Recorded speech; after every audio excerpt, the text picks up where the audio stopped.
Apa yang berlaku dalam dunia Islam hari ini, terdapat kalangan umat Islam sendiri yang meninggalkan syariat Islam. Walaupun mereka percaya, sebahagian daripadanya diamalkan dan banyak yang ditinggalkan, dan ada yang dipermain-mainkan dan dicela. Ini adalah terpengaruh dengan godaan syaitan.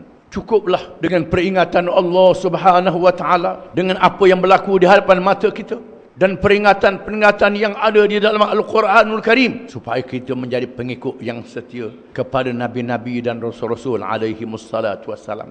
Dan mereka mengikut jejak langkah Nabi-Nabi dan Rasul-Rasul alaihi wassalatu wassalam yang berakhir dengan Nabi Muhammad sallallahu alaihi wasallam. Dan wajiblah kita menjauhkan diri daripada syaitan dan pemimpin-pemimpin syaitan. Sama ada yang dapat dilihat di kalangan manusia yang terpengaruh dengannya ataupun yang tidak dapat dilihat. Semua godaan mesongkan daripada ajaran Allah adalah petunjuk syaitan yang membawa celaka di dunia dan neraka di hari akhirat.